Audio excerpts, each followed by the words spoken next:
Vamos dar início a mais um culto e neste momento eu peço que você feche seus olhos para que a gente possa iniciar orando. Senhor nosso Deus Pai, muito obrigado por esse dia, muito obrigado, Pai, pelo Teu amor, pela Tua misericórdia, pela Tua bondade, Pai, pela Tua graça sobre as nossas vidas. Pai, eu venho te agradecer porque o Senhor tem nos sustentado até aqui, Pai, porque o Senhor tem cuidado dos mínimos detalhes. Obrigado por isso, Pai. Venho te pedir agora, Pai, que o Senhor esteja abençoando, Pai, a palavra que será ministrada, que o Senhor esteja, Pai, falando aos nossos corações, que o Senhor esteja nos dando clareza, discernimento, e que essa palavra fixe no nosso coração e na nossa mente, Pai. E que seja, Pai, refletida através das nossas vidas, que a gente possa colocar em prática, Pai, os Teus ensinos. Muito obrigado, Pai, pela essa oportunidade que o Senhor nos deu, Pai, de estar compartilhando da Tua palavra, que é vida. É que eu te peço, Pai, te agradeço, em nome de Jesus. Amém.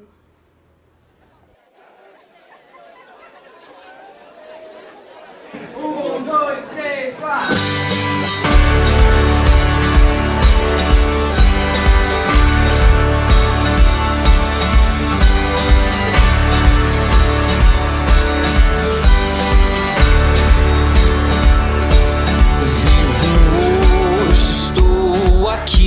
Pois Ele decidiu me amar, e então eu posso livre andar.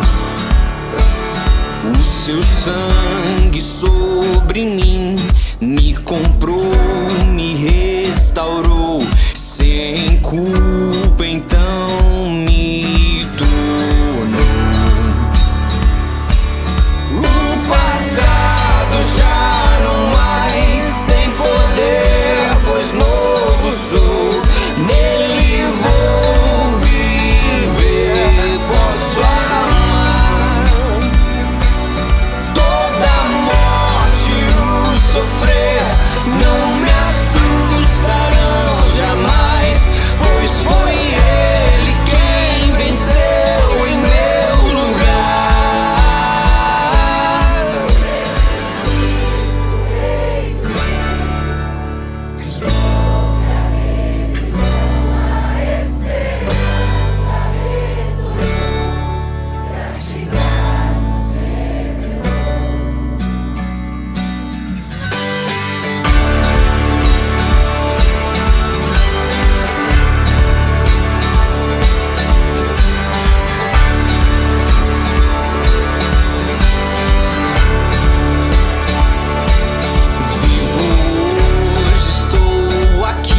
Pois Ele decidiu me amar, e então eu posso livre andar.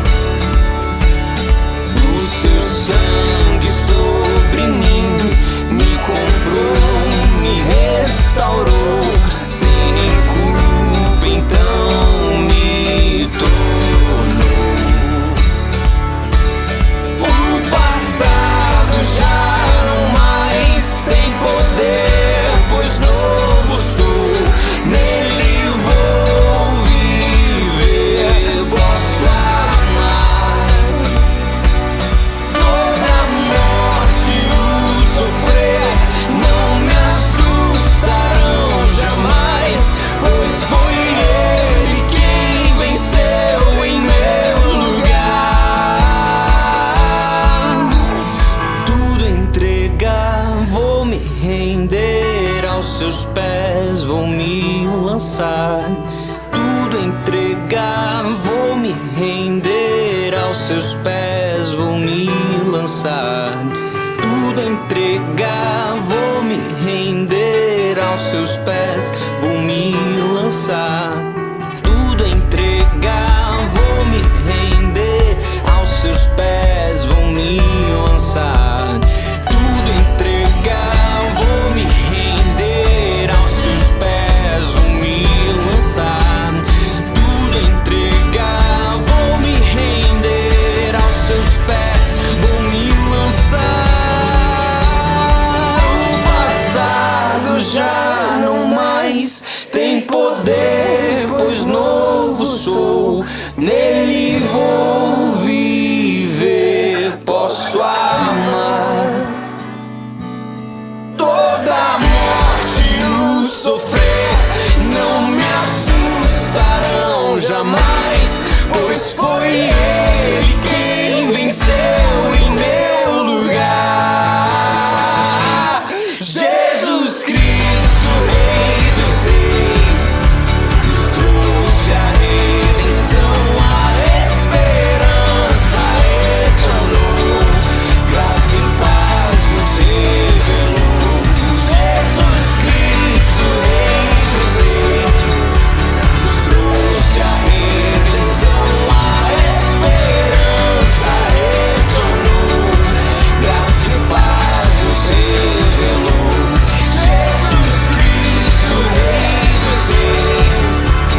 vou contar um pouquinho da trajetória do missionário Aurino até seu campo missionário em Moçambique. Logo quando criança, ele frequentou a nossa igreja e aceitou Jesus Cristo como seu único e suficiente Salvador na escola bíblica dominical. Em 2002, ele teve a oportunidade de iniciar o seu curso teológico no Seminário Bíblico Palavra da Vida. E em julho de 2003, ele foi enviado para Moçambique e lá ele passou por 3 cidades, onde conheceu vários povos e continuou servindo a Deus. Um fato muito marcante da sua vida foi ver a realidade de jovens moçambicanos, jovens com grandes potenciais, mas que não tinham expectativa nenhuma de vida e principalmente de Deus. Em 9 de dezembro de 2005, o irmão Aurino concluiu seu curso teológico com ênfase pastoral, missões e educação cristã. E no dia 17 do mesmo mês, ele se casou com a irmã Maria Daniela. Mas foi exatamente em 2010 que Deus os encomendou sobre o envolvimento integral de missões em Moçambique. Em 2012, eles tiveram a oportunidade de ir juntamente com sua família para Moçambique e passar 35 dias lá. Eles voltaram para o Brasil para um treinamento de 1 ano e também para levantar investimentos para poder se sustentarem lá. Mas foi finalmente em 2014 que eles conseguiram e estão há exatamente 6 anos nesse campo missionário, pregando a palavra de Deus. Olá, queridos! É um prazer estar com vocês, falando com vocês nesse tempo. Eu sou o missionário Aurino, nós estamos aqui em Moçambique, no continente africano, e vamos falar um pouquinho sobre o que temos vivido aqui, como é o nosso ministério, mas antes eu quero apresentar minha família. Essa é minha esposa. Eu sou a Dani. Eu sou a Esther e tenho 8 anos. Eu sou o Timóteo, tenho 11 anos de idade. Nós estamos aqui em Moçambique, como eu falei, somos missionários e trabalhamos com foco na juventude, porque grande parte da população é feita de jovens e crianças aqui em Moçambique. Então temos trabalhado na questão de evangelismo, de discipulado e treinamento. Uma coisa que gostamos muito de fazer é ir para as escolas públicas e estarmos evangelizando, falando de Cristo para a juventude, trabalhando com eles. Também temos trabalho de apoio às igrejas locais, temos clubes bíblicos nas igrejas, onde discipulamos e treinamos os líderes e jovens, e tem sido um grande prazer fazer isso durante esse tempo que temos vivido aqui. A Dani vai falar um pouquinho sobre como temos trabalhado nesse tempo de pandemia, nesse tempo onde estamos com esse isolamento, parcial aí. Nós estamos louvando muito a Deus, porque apesar de toda essa situação, Moçambique está em estado de emergência já há 4 meses, estamos no 4º mês de estado de emergência, mas graças a Deus não paramos, o ministério não parou. É verdade que nós não temos podido ir até as escolas e ter contato direto com os alunos, mas nós temos continuado o ministério através, como vocês têm feito aqui também, através da tecnologia, né? Então, através do WhatsApp, através de redes sociais, nós temos continuado fazendo discipulados, nós temos feito aconselhamento, treinamentos. Mês passado nós tivemos um concurso bíblico entre as igrejas que têm clubes bíblicos e que são parceiras conosco do ministério, totalmente virtual. Então, durante uma semana inteira, elas participaram de um concurso bíblico em 5 categorias: memorização de versículo, hora silenciosa, música que tinham que criar, 5 categorias. E no fim da semana tivemos a igreja campeã. Foi algo muito especial mesmo. Nesse momento, estamos trabalhando pelo acampamento universitário. Ainda no final desse mês, nós vamos ter um acampamento, nosso primeiro acampamento universitário virtual. E vai acontecer agora no final de julho. Qualquer um de vocês que desejar participar, ainda dá tempo. Basta fazer a inscrição, já está quase fechado, quase já não tem vaga, mas se correr, ainda consegue participar. E temos feito esse acompanhamento com os jovens, com pequenos grupos, virtualmente. E nós estamos louvando a Deus, porque apesar de estarmos impossibilitados de estar junto com eles, como eu falei, temos continuado investindo na vida deles e levando a palavra de Deus até eles, para que Deus continue tocando vidas, como Ele deseja fazer. Nós trabalhamos aqui junto com a missão Palavra da Vida, né? E como a Dani falou, várias coisas têm acontecido mesmo nesse tempo de pandemia. Tivemos 2 acampamentos, né, virtuais, participamos dele com o pessoal de todo o continente africano, vários países, Uganda, Angola, África do Sul, Quênia, e foi muito interessante. Além disso, fizemos podcasts e outras coisas mais.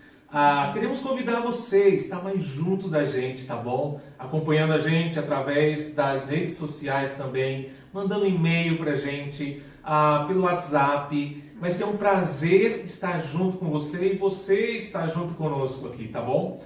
E Deus continue abençoando vocês e queremos desejar a vocês que continuem firmes no Senhor. Dani? Não, eu estou lembrando aqui que nós temos sempre brincado que se por enquanto não podemos fazer acampamento na terra, vamos acampar nas nuvens. Vamos com a gente? Deus abençoe vocês. Tchau. Tchau, Deus abençoe. Tchau, tchau.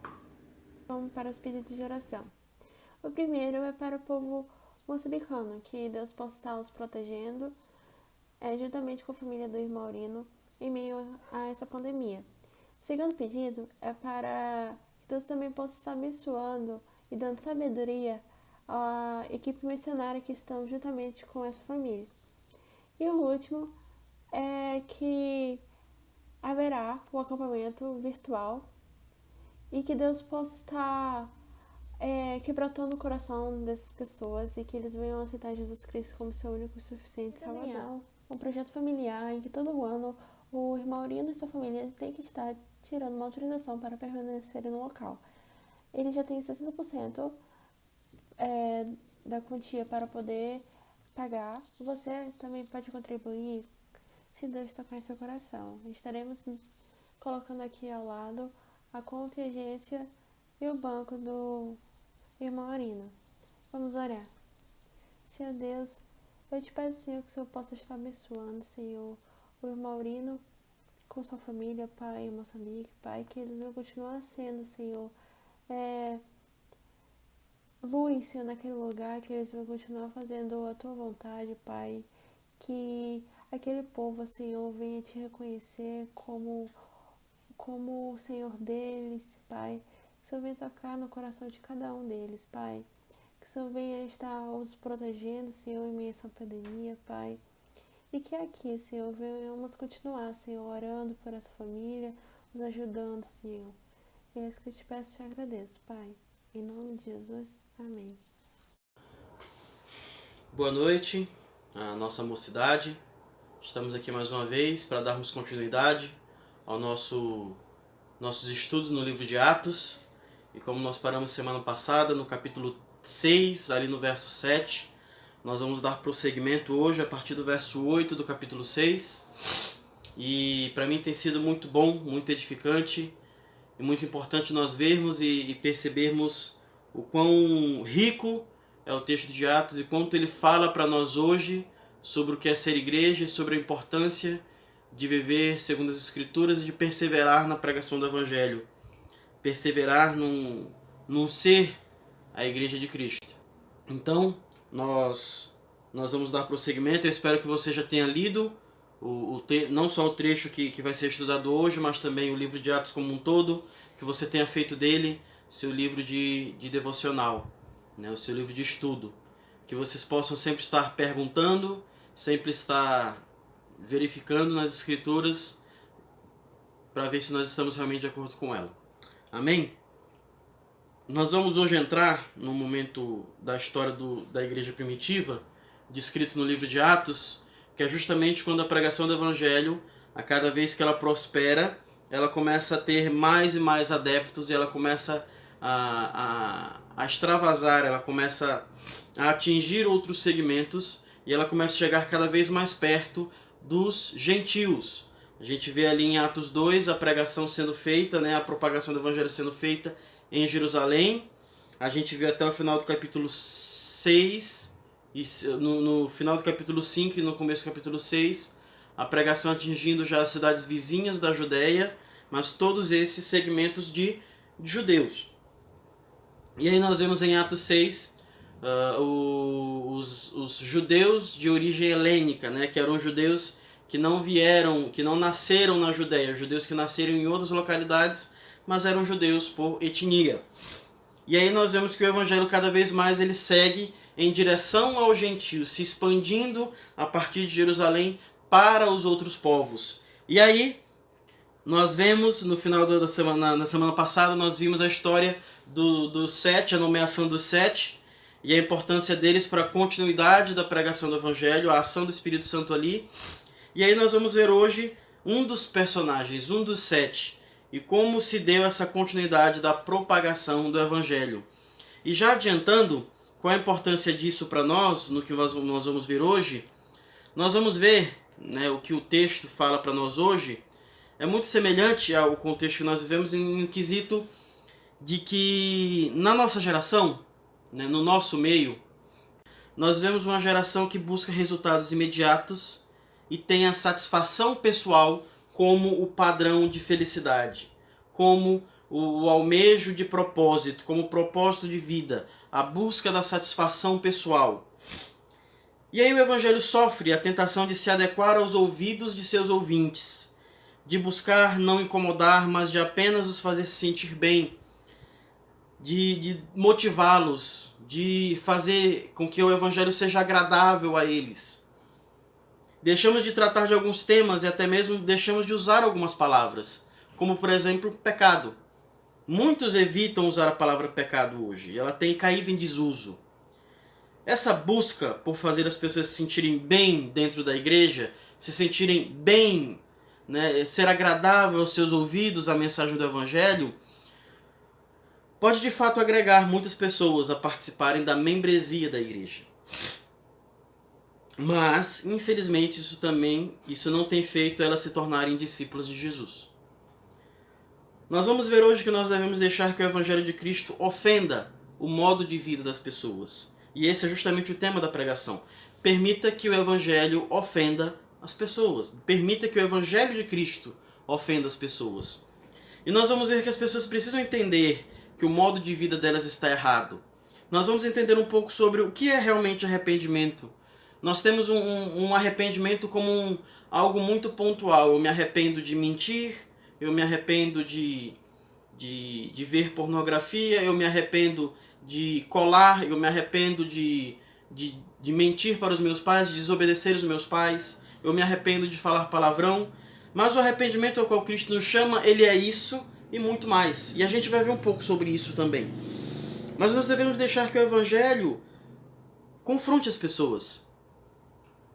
Nós devemos deixar que o Evangelho mostre que elas têm que buscar um modo de vida que glorifica a Deus. Porque o modo de vida delas é uma ofensa a Deus. Então hoje nós vamos estudar, em forma de um forte contraste, nós vamos fazer um paralelo entre dois tipos de pessoa. E num desses tipos de pessoa a gente vai ver aqueles que verdadeiramente são filhos de Deus. Aqueles que receberam a mensagem do Evangelho, que foram regenerados pelo sangue de Cristo Jesus e vivem uma vida conduzida pelo Espírito Santo. E a pessoa principal que vai mostrar isso pra gente é Estevão. E a gente vai ver outras pessoas, a exemplo dos que vão confrontar Estevão. São aquelas pessoas que ouvem a mensagem do Evangelho e para elas a mensagem do Evangelho as ofende, as incomoda. E elas resistem à mensagem do Evangelho. Elas, se puderem, inclusive, vão calar aqueles que falam a mensagem do Evangelho. Então, conforme vocês já leram, Atos capítulo 6, a partir do verso 8, a gente vai ver entrar em cena Estevão. E o texto vai dizer o que sobre Estevão? Estevão, homem cheio de graça e do poder de Deus, realizava grandes maravilhas e sinais entre o povo. E aqui a gente vai ver meio que uma referência ao que já foi dito antes, quando os apóstolos anunciaram que deveria ser escolhidos sete líderes que conduziriam o trabalho de divisão dos alimentos. Esses 7 líderes deveriam ter que características? Ter bom testemunho, no verso 3. e serem cheios do Espírito e de sabedoria. E aqui se reafirma esse aspecto de que Estevão era um homem cheio de graça e do poder de Deus. E aqui nós vemos também o Espírito Santo confirmando o ministério de Estevão e o ministério dos 7, né, de certa forma. Posteriormente, no capítulo 8, a gente vai ver Filipe também sendo usado pelo Espírito Santo de forma muito, muito poderosa. E a gente vai ver essa mesma confirmação, por exemplo, lá em Atos 5:12, em que, através dos sinais e maravilhas entre o povo, era confirmado-se também que os apóstolos eram enviados de Deus. Então, foi-se trabalhado, foi-se feito esse relato que testificava que os 7 foram escolhidos não só pelos apóstolos, não só pela congregação dos santos, mas pelo próprio Deus. Os sinais e maravilhas tinham esse aspecto de testificar que o Espírito Santo estava com eles. É importante notar também que Estevão, já no verso 9, vai dizer que a oposição veio da sinagoga chamada dos libertos, e vai citar também judeus de outras origens. Então, Estevão, como um judeu helênico, ele se dirigiu ao público de judeus helênicos, na expectativa de ser recebido por eles, por uma questão de afinidade, de associação, não é? Então a gente vê mais uma vez o evangelho, como eu já disse, caminhando cada vez mais em direção aos gentios. E aí a gente vê essa oposição, e essa oposição se caracterizava pelo quê? Contudo, levantou-se oposição dos membros da chamada Sinagoga dos Libertos, dos judeus de Cirene e de Alexandria, bem como os das províncias da Sicília e da Ásia. Estes homens começaram a discutir com Estevão, mas não podiam resistir à sabedoria e ao espírito que com ele estavam. Ao mesmo tempo que o evangelho ele se expande e ganha novos adeptos a cada dia, no final do verso 7 a gente vai chegar a ver os próprios sacerdotes já começando a crer, e o evangelho chegará a diversos segmentos do judaísmo. Em meio ao ministério da pregação de Estevão, nós vemos um levantar-se de oposição do seu público-alvo.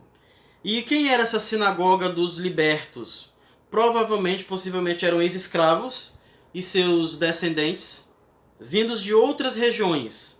Né? Acontece que no decorrer de vários impérios, vários judeus foram escravizados e depois foram libertos, e ao retornarem dessas regiões, eles se identificaram e formaram essa sinagoga, né, que vinham de várias outras regiões. Uma outra probabilidade é que cada um desses nomes, dos judeus de Cirene, de Alexandria, da Sicília e da Ásia, fossem grupos de sinagogas, fossem grupos que se aglomeravam em 2 ou 3 sinagogas.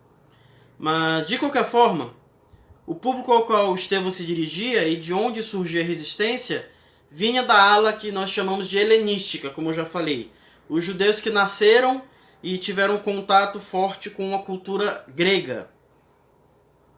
Seja por influência do Sinédrio, seja por influência dos saduceus, seja por resistir simplesmente ao evangelho, esses homens eles rejeitaram a mensagem de Cristo.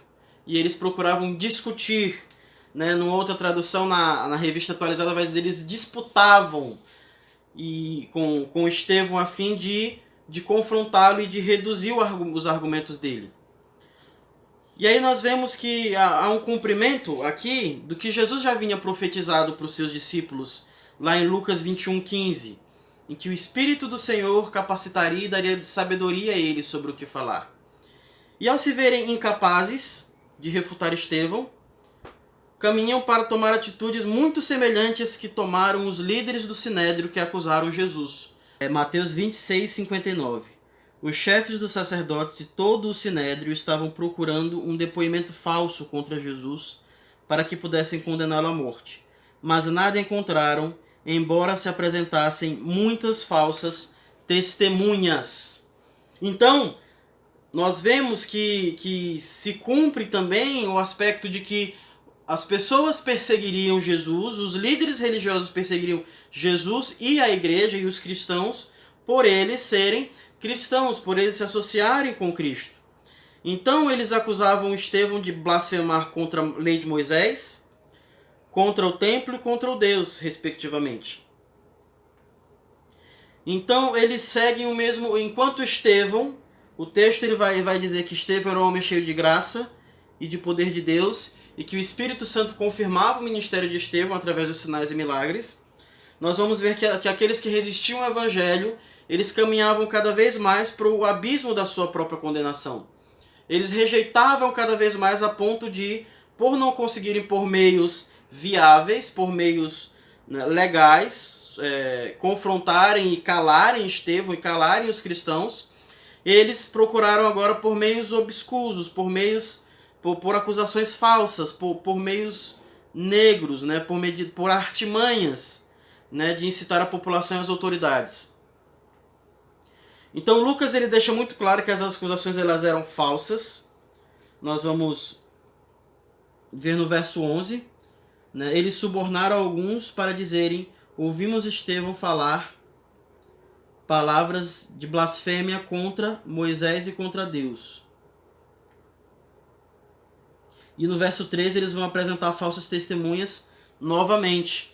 Então, à medida que que eles resistem ao Evangelho, eles usam desses recursos, dessas artimanhas. E a ideia aqui, meus irmãos, não era simplesmente calar Estevão.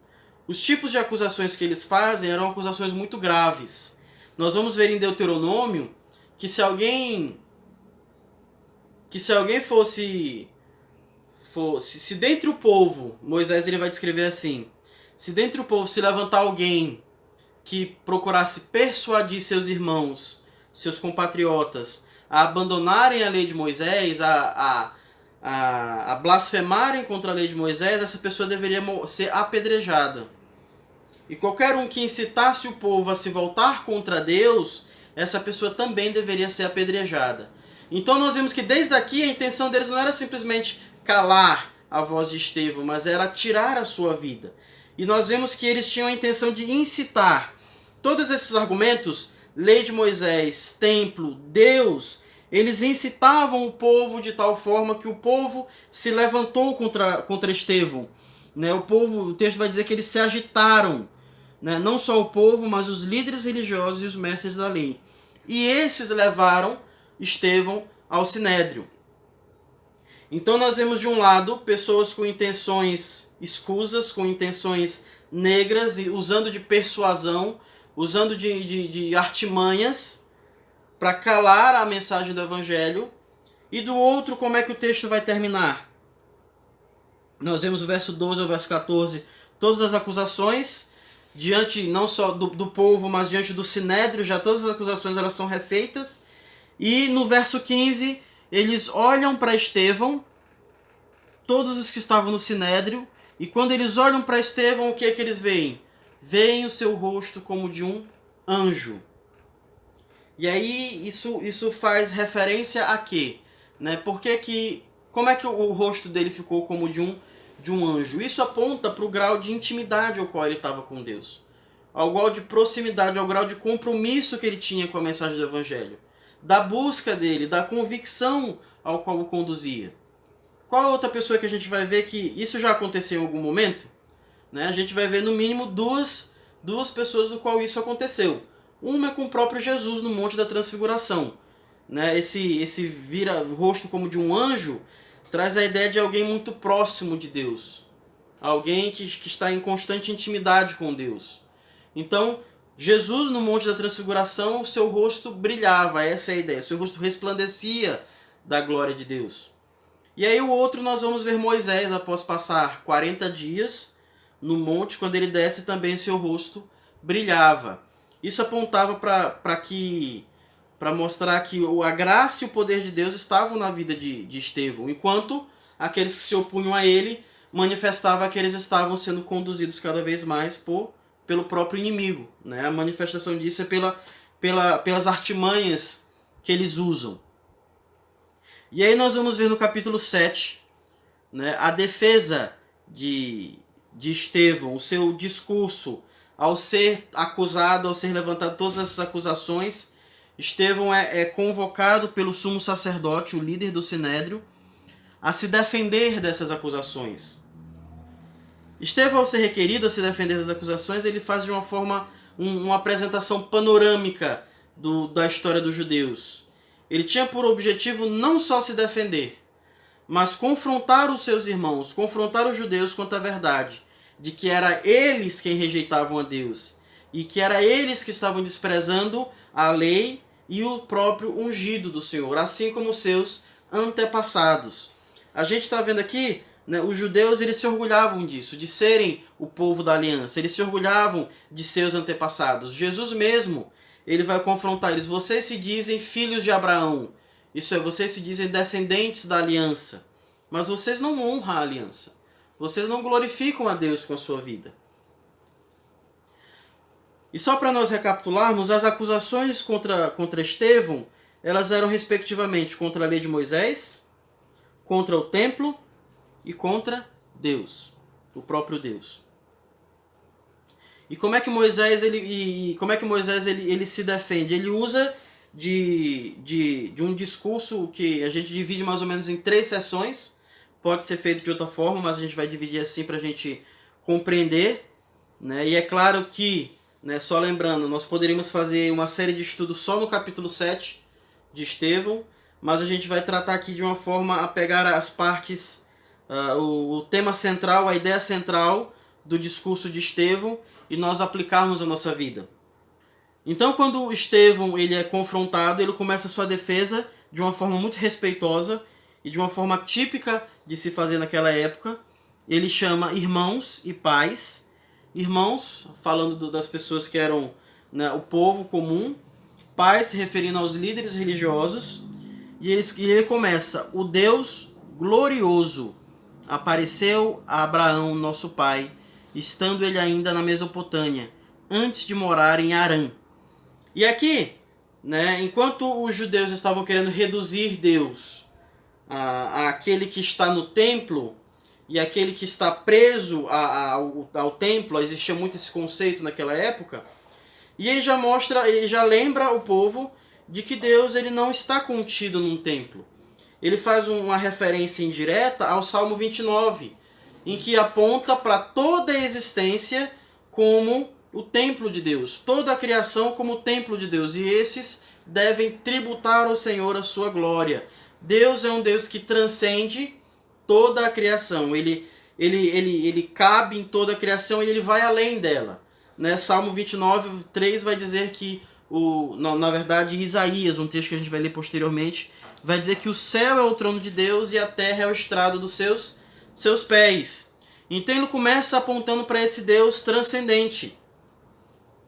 E ele começa lembrando que Abraão ele foi chamado por Deus no meio de uma cultura idólatra.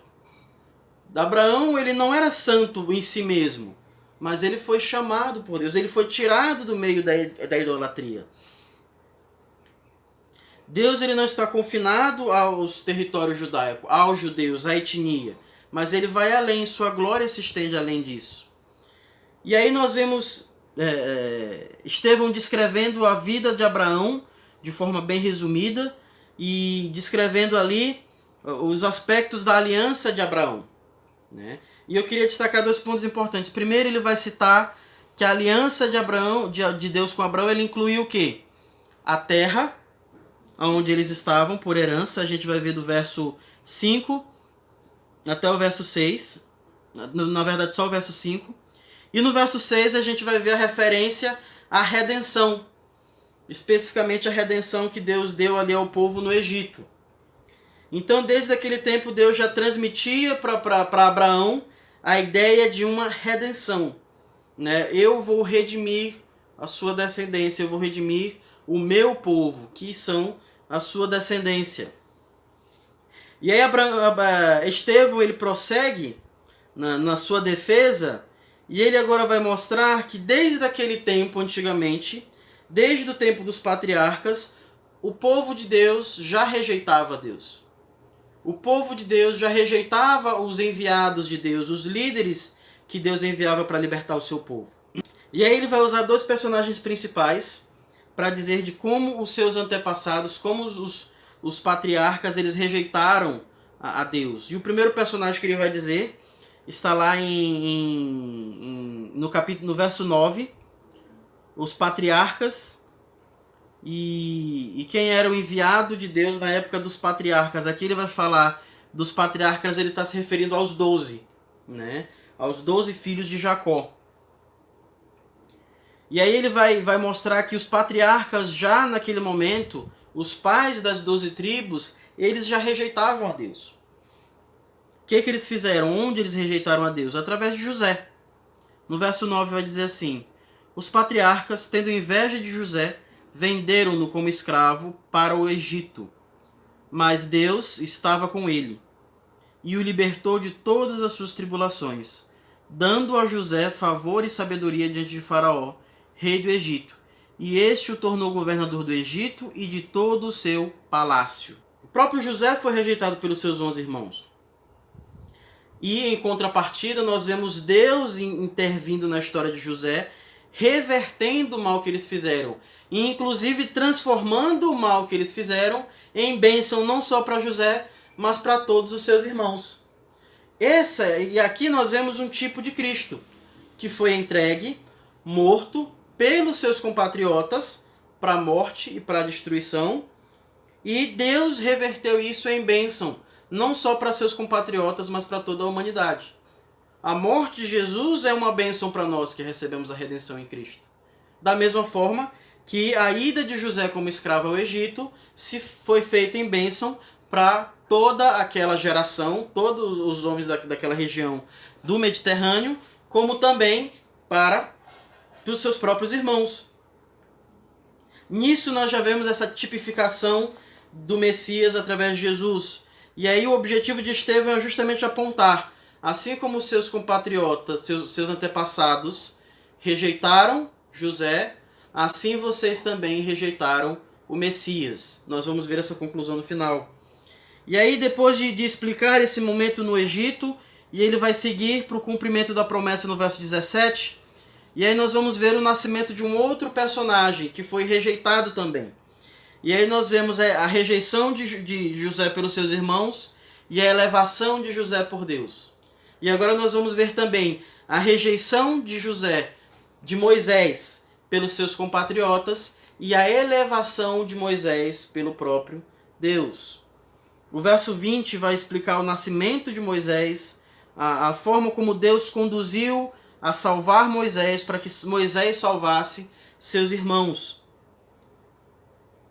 E aí no verso 23 vai ter essa descrição de que Moisés entendendo, né, 23 e 24, que Moisés entendendo que ele deveria ser o libertador do seu povo, ele segue em visitar o seu povo e se apresentar ao seu povo. Só que no verso 25 vai dizer o quê? Do capítulo 7. Ele pensava que seus irmãos compreenderiam que Deus o estava usando para salvá-los, mas eles não o compreenderam.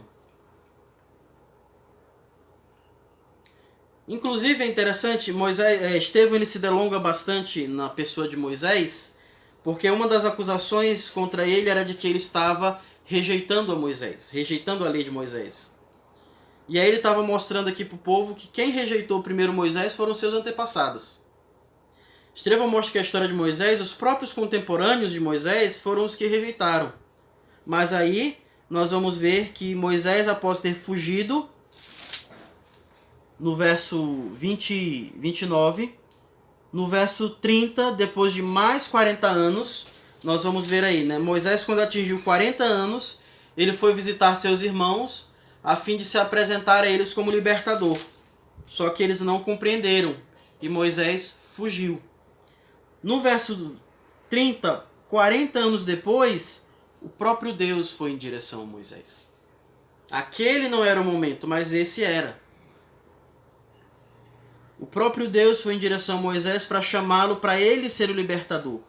O verso 33 vai dizer o quê? O verso 35. Este é o mesmo Moisés que tinham rejeitado com estas palavras. Quem o nomeou líder e juiz? Ele foi enviado pelo próprio Deus para ser líder e libertador deles. No original, nas línguas originais, juiz e libertador eles são sinônimos, né? Por isso que Estevão usa essas duas palavras aqui. Por meio do anjo que lhe tinha aparecido na sarça. Ele os tirou de lá, fazendo maravilhas e sinais no Egito, no Mar Vermelho e no deserto durante 40 anos. Então veja, no começo do nosso texto, no verso 8 do capítulo 6, Estevão é descrito como quem faz sinais e maravilhas no meio do povo. E agora nós vemos aqui no 36 que Moisés também fez sinais e maravilhas que testificavam que ele era enviado de Deus, que mostravam suas ações como libertador. Ações essas que foram feitas pelo próprio Deus. Então nós vemos mais uma vez Estevão no seu discurso, né, e Lucas no seu relato, mostrando que era o Espírito Santo de Deus e o próprio Deus que estava testificando essas ações. E mesmo assim, o povo estava rejeitando. Estevão tornava evidente essa relação entre os sinais e maravilhas feitos por Moisés e os sinais e maravilhas feitos pelos apóstolos e os primeiros cristãos ali, como Estevão. Então, nesses dois personagens, mostra que o povo sempre rejeitou a Deus. E aí nós vemos a descrição no verso 37 exatamente disso. Este é aquele que disse aos israelitas: Deus lhes levantará dentre os seus irmãos um profeta como eu. Ele estava na congregação no deserto, com o anjo que lhe falava no Monte Sinai, e com os nossos antepassados, e recebeu palavras vivas para transmiti-las a nós. E o verso 39 vai dizer o quê? Mas nossos antepassados se recusaram a obedecer-lhe. Ao contrário, rejeitaram-no em seu coração e voltaram-se para o Egito. O povo sempre esteve rejeitando a Deus. Estevão queria mostrar que a verdadeira rejeição não era contra os enviados de Deus. O problema não era com José. O problema não era com Moisés. O problema não era com os outros profetas. O problema não era com Estevão. O problema que eles tinham, a resistência que eles tinham, era contra o próprio Deus. Continuamente nós vemos na história de Israel eles rejeitando a Deus, através da rejeição não só dos seus enviados, mas através da rejeição dos seus decretos, dos mandamentos e a rejeição da própria aliança como um todo. Neemias ele vai citar Amós 5, 25 a 26, no verso 42. Mas Deus afastou-se deles e os entregou à adoração dos astros, conforme o que foi escrito no livro dos profetas. Foi a mim que vocês apresentaram sacrifícios e ofertas durante 40 anos no deserto, ó Israel. Ao invés disso, levantaram o santuário de Moloque e a estrela do seu deus Renfa, ídolos que vocês fizeram para adorar. Portanto, eu os enviarei para o exílio, para além da Babilônia. E isso resume o relacionamento de 2000 anos de Israel com Deus, os 2000 anos antes de Cristo. Foi assim que o povo de Israel se relacionou com Deus. Então ele mostra que eles sempre rejeitaram a Deus, sempre rejeitaram os decretos e os mandamentos de Deus dados por Moisés. Então as acusações contra Estevão eram acusações contra eles mesmos. E na continuidade nós vamos ver que eles também rejeitaram o templo. Eles manifestaram uma falsa adoração a Deus.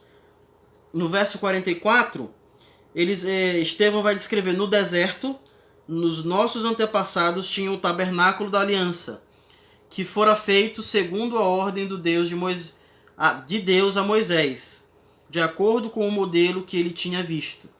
Tendo recebido o tabernáculo, nossos antepassados levaram sob a liderança de Josué, quando tomaram a terra das nações que Deus expulsou de diante deles. Esse tabernáculo permaneceu nesta terra até a época de Davi, que encontrou graça diante de Deus e pediu que lhe permitiu providenciar uma habitação para o Deus de Jacó. Mas foi Salomão quem lhe construiu a casa. Ao defender a sua acusação contra o templo de Deus, Estevão mostra que os judeus colocaram o templo no lugar do próprio Deus. E eles transformaram o templo em um ídolo. E esse templo era um ídolo tão poderoso para eles que a destruição desse templo foi motivo da diáspora, né, no ano 70, aproximadamente uns 35 anos depois desse evento. Estevão conclui sua defesa retomando a afirmação de que Deus é transcendente, no verso 45. Todavia o Altíssimo não habita em casas feitas por homens, como diz o profeta. O céu é o meu trono e a terra é o estrado dos meus pés. Que espécie de casa vocês me edificarão? Diz o Senhor. Onde seria meu lugar do descanso? Não foram as minhas mãos que fizeram todas as coisas? Deus ele não estava contido no santuário. Deus ele estava além dele. Ele não podia ser preso por algo feito por mãos humanas, mas ele ultrapassa a própria criação. Estevão apontava para a insuficiência dos ensinamentos e do entendimento que o povo estava seguindo. Estevão estava apontando para Cristo. Insuficiência no sentido de que eles estavam rejeitando a mensagem na justificativa de defender as leis e os preceitos de Deus, o que era um engano.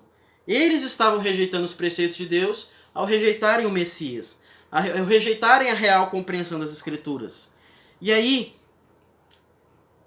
ele mostra que, na verdade, eles também estavam rejeitando o ungido do Senhor. Verso 51. Povo rebelde, obstinado de coração e de ouvidos. Vocês são iguais aos seus antepassados. Sempre resistem ao Espírito Santo. Qual dos profetas seus antepassados não perseguiram? Eles mataram aqueles que prediziam a vinda do justo, de quem agora vocês se tornaram traidores e assassinos. Vocês que receberam a lei por intermédio de anjos não lhe obedeceram. Os judeus se orgulhavam da sua linhagem, de pertencerem ao povo da aliança. Estevão, em sua defesa e seu relato panorâmico da história dos judeus, mostra que eles eram de fato muito semelhantes aos seus antepassados, mas não da forma que eles queriam. A verdade é que assim como seus antepassados rejeitaram a Deus e mataram seus profetas, que aliás anunciavam a Cristo, agora eles se juntavam aos seus antepassados como culpados, rejeitando a Deus, matando o Messias, matando aquele a quem havia sido anunciado desde os tempos antes de Moisés. E ao ouvirem isso, nós chegamos à reação deles, ao confronto deles. Nós vamos ver que, diferente do dia de Pentecoste, em que após serem confrontados pelo Evangelho, o público olhou para Pedro e para os demais apóstolos e disse: irmãos, que faremos? Irmãos, como nos livraremos do juízo?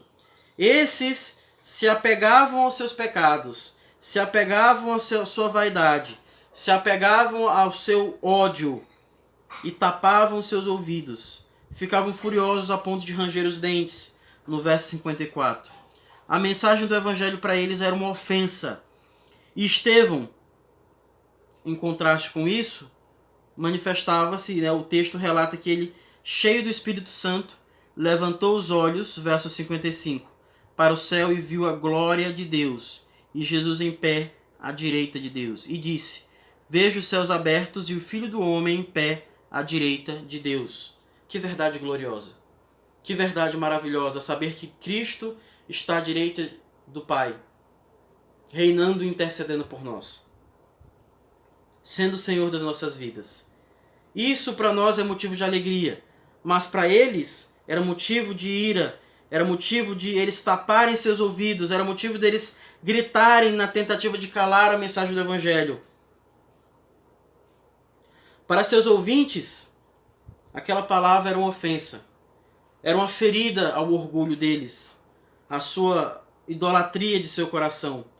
O encerramento da mensagem de Estevão é para nós motivo de júbilo, mas para os que ouviam Estevão naquele momento, foi o que eles precisavam, o que eles queriam para poderem apedrejar Estevão e calar a Estevão, mas não ao Evangelho.